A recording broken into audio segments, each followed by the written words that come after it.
떠도는 여러분의 고견을 떴습니다. 오늘 떠평은요, FN투데이의 김진선 기자의 기사가 떠돌고 있는데요. 제목이요, 최민희 다운표 이진숙 뇌구조 문제. 이진숙 명예훼손과 모욕 조처해달라. 일단 그대로 읽어드립니다. 이진숙 방통위원장 후보자에 대한 26일 국회 과학기술정보방송통신회의 사흘차 인사청문회에서는 야당과 이 후보자 간 신경전이 사흘째 이어졌다. 특히 더불어민주당 소속인 최민희 과방위원장은 이날 이 후보자의 뇌구조가 이상하다고 주장해 두 사람이 날카롭게 대립했다. 이 후보자는 모욕당했다며 즉각 사과를 요구했지만 최 위원장은 거부했다. 충돌의 계기는 국민의힘 박정훈 의원이 2012년 10월 안철수 당시 대선 후보의 논문 표절 의혹을 보도한 MBC 기자가 정권이 바뀐 뒤인 5년 반 뒤 해당 보도에 대한 검증 소홀 등을 이유로 뒤늦게 해고 징계를 받은 데 대한 견해를 묻자 이 후보가 정치 보복이라고 답한 장면이었다. 이를 두고 최 위원장은 살다 저런 궤변은 처음 본다며 사내에서 일어난 일에 정치 보복이라는 단어를 쓰는 것은 후보자의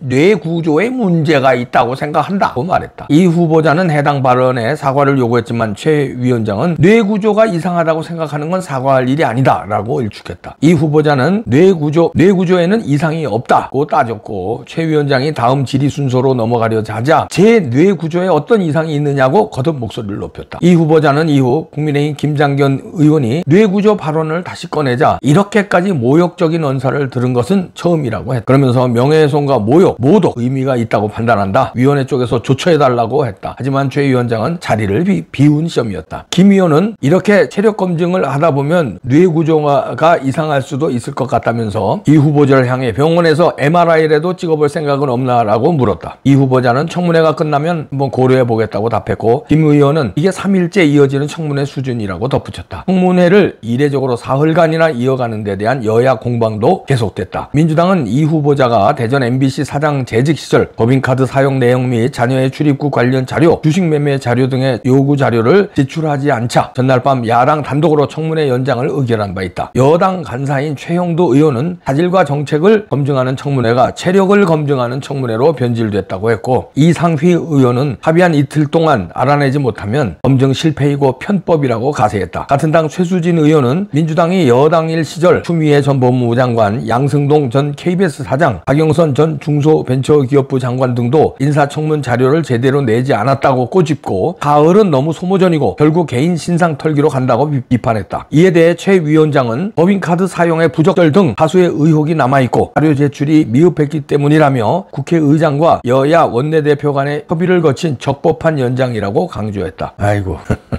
이게 진짜 이거 웃음이 나오네요. 이러니 배구 콘서트가 되겠습니까? 이러니 어떻게 최민희 최민희 아마 때 여성 의원 최악 5명 꼽으라면 무조건 들어갑니다. 3명 꼽으래도 들어가기 쉽죠. 1명 꼽으라면 글쎄 추미애, 최민희 글쎄 누가 여러분들 한번 댓글에 써주세요. 누가 더 문제일까? 글쎄 그거는 좀 가려봐야 알지만 3명 안에는 반드시 들어가는 거.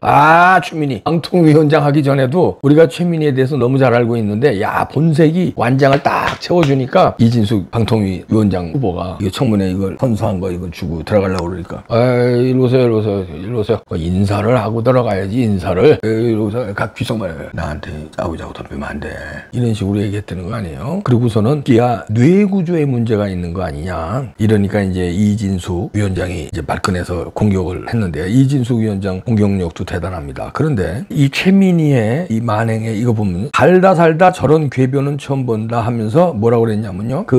아까 얘기한 MBC 기자가 정권 바뀐 뒤에 5년 반 뒤에 해당 보도에 대한 검증 소홀 등을 이유로 뒤늦게 해고 징계 받은 것에 대한 견해 정치 보복이라고 답변했잖아요. 그런 거에 대해서 이제 이거 살다 저런 궤변은 처음 본다면서 여기 중요합니다. 최민희가 뭐라고 그랬냐면요. 사내에서 일어난 일에 정치 보복이라는 단어를 쓰는 것은 후보자의 뇌구조에 문제가 있다고 생각한다. 이런 얘기예요. 그러면 이제 이 최민희의 주장은 이거죠. MBC 사내에서 일어난 일은 정치와는 상관없는 일이다. 그러니까 정치 보복이라는 단어를 쓰는 거는 뇌가 뻥꾸라가 됐다는 건데 자 그렇다면 니네는 왜 MBC MBC가 사내에서 일어나는 일인 정치하고 상관없는데 니네는 왜 MBC를 육탄 방어하기 위해서 법까지 밀어붙였더라? 다수결로 방통위법을 밀어붙였는데 다수결을 막는 식물화법, 방통위를 식물화로 만드는 법을 또 오늘 밀어붙였더라고요. 니네는 MBC가 일반 사기업인데 왜 니네 정치가 개입하는 정도가 아니라 당이, 공당이 통체적으로 나서서 법을 이렇게 바꿔가면서 MBC를 보호하려고 난리치냐? 사기업이라며 사내에서 일어나는 일을 정치보복이라는 단어 쓰지도 못하게 하면서 니네는 정치보복 정도가 아니라 정치를 그냥 MBC에다가 다 쏟아붓는 거 아니야. MBC 방어하기 위해서. 그러면서 뇌구조가 저쪽도로 이상해라. 그럼 넌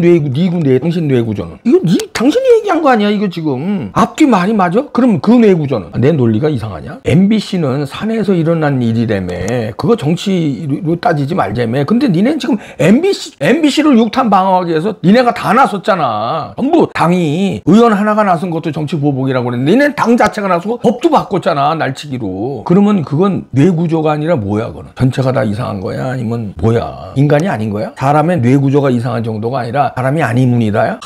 최민희. 근데요, 이진숙을 잘못 건드린 것 같아요. 최민희가 드디어 나는 임자를 만났다. 그동안에는 최민희가 임자를 못 만났었어요. 그래가지고 그냥 그 독한 거, 그 추미애하고 견조도 지지 않은 그 독한 거. 근데 감히 그냥 똥이 무서워서 피하냐, 더러워서 피한다 식으로 최민희가 난리를 치면 그냥 피했어요. 그냥 웃고 말고 이래. 왜 그런 거 있잖아요. 주변에 그런 사람들이 있어요. 특히 여자가 독하게 나오면요. 그거 주먹으로 날릴 수가 있습니까? 박을 수가 있어요. 대가리 박치기를 할 수가 있습니까? 아니면 욕을 해댈 수가 있어요. 욕을 해대면요 그거 가지고 난리를 쳐요. 또 아니면 뭐 살짝 이거 왜 이래 하고 남자들끼리 너 왜 이래 이러면 또 성추행이라고 난리 쳐요. 성추행. 나 얘기해놓고 웃는다. 최민희한테 성추행하려. 내가 알았어. 말 취소해. 취소해. 왜 이렇게 웃기냐. 취소해. 그러니까 건드리질 못한 거예요. 그러니까 아나무인. 그러니까 이재명이가 최민희 많은 사람 없지. 이거 방통위 조져야 되고 MBC 사수해야 되고 여기 과방이 여기 맡아주셔야죠. 최민희 많은 사람 없지. 민주당은 이렇게 돌아가는데 드디어 임자를 만났습니다. 이진숙. 이 양반이 최민희보다 한 살 아래예요. 그러니까 같은 나이 또래지. 그리고 뭐 도끼 후보나 깡다구 후보나 최민희한테 깡다구가 밀리질 않아요. 근데 최민희는 억지 논리는 반면 이진숙은 억지 논리가 아니에요. 그리고 깡다구 면에서도 최민희보다 한 수 위인 게 최민희는 독설이고 독하게 덤비는 깡다구죠. 그건 깡다구도 아니야. 독종이지. 근데 이진숙은 아시다시피 종군 기자 출신이에요. 여자가 전쟁터에 남자도 벌벌 떨어. 사람 잘못하면 죽는 건데 포탄 막 쏟아지고 그러는데 전쟁에 종군 기자로 나갔던 사람이에요. 우리나라 최초의 여성 종군 기자야. 깡다고 하면은 이진숙한테 안 되지. 최민희는 넌 목숨 걸어봤어? 이진숙이 얘기하는 거예요. 직접 얘기는 안 했지만 그런 거야. 지금은 내가 말하자면 청문을 당하는 사람이니까 내가 너를 예우해 주지만 내가 방통위원장 되고 아니면 그 이상 내가 정치를 한다 그러면 너는 그냥 가루로 만들어. 이 각오가 돼 있을 거예요. 목숨을 건 사람은요 달라요. 무서울 게 없어요. 몇 번 얘기했는데 김태춘이가 기자하고 인터뷰한 게 있습니다. 김태춘이가 등치가 안 커요. 그래서 기자가 물어봤어요. 당신 등치도 그렇게 크지도 않은데 호리호리하고 근데 어떻게 우리나라 주먹기를 잡았냐. 그랬더니 김태춘이 뭐라 그러냐면 상대는 나하고 싸울 때 이기려고 싸운다. 근데 나는 상대하고 싸울 때 목숨을 걸고 싸운다. 그러니까 나한테 이길 수가 없는 거야. 목숨을 건 사람한테는요 안 돼요. 최민희는 목숨 걸어본 적이 없어. 입으로 독기만 걸어. 독한 것만 걸었지 입으로. 무슨 제대로 한 게 있어요? 목숨을 건 게 이진숙한테 잘못 걸렸어. 요거 끝나면 어떻게 될지 봅니다. 이진숙이요 분명히 복수가 들어갈 겁니다. 이렇게 모욕을 당하고 뇌구조가 이상하다는 평생 처음 이런 말을 들었을 텐데 그냥 넘어갈 것 같아요? 청문회니까 그냥 넘어가 준 거야. 이 정도로. 청문회에서도 이 정도 깡을 보인 역대 후보자가 별로 없어요. 근데 여기서도 최민희한테 그 독설에도 받아쳤는데 속으로 이를 가할 겁니다. 넌 두고 보자. 내가 동군 기자야. 내가 그 포탄 피해가면서 내가 기사 쓴 사람이야. 너 잘 걸렸다. 한 살 넌 많은데 너 잘 걸렸다. 체력으로 보나 너는 그냥 나한테 골로 가. 까불지 마라. 너 있어. 자, 이진숙 방통위원장이 되시면 최민희 해결할 겁니다. 그리고 이런 분을 우파의 잔다르크로 우리가 모셔야 돼요. 다음에 예를 들어서 보궐선거라든가 아니면 다음에 총선이라든가 이런데 이진숙을 투입시켜야 됩니다. 이런 사람을 공천 줬어야지. 이런 사람을 모셨어야 돼요. 거예요. 최민희 아니라 한 10명은 여성 의원들, 최민희, 추미애, 뭐 그것도 김현두 있지 요즘에. 김현두 설쳐대더라. 그 다음에 뭐 있잖아요. 그 고민도 안 하는 거 뭐 고민정 등등 뭐 쭉 있잖아요. 거기 그것들 그냥 한 방에 이진숙 방통위원장 이거 정치하면은 그냥 끝냅니다. 방통위원장으로도 일 잘할 거예요. 속전속결로 MBC 뭔가 해결할 겁니다. 뭔가 박살낼 거예요. 속전속결. 왜냐면 시간 끌으면 안 된다는 거 알거든요. 탄핵 들어갈 거니까. 탄핵 들어가기 전에 속전속결 할 겁니다. 이진숙 화이팅. 최민희 이제 큰일 났다. 불쌍해서 어떡하냐. 야, 최민희 드디어 임자 만났구나. 시원하다 시원해. 너 제대로 걸렸어. 뭐 뇌구조? 제대로 걸렸어. 좀만 기다려. 좀만 기다려봐.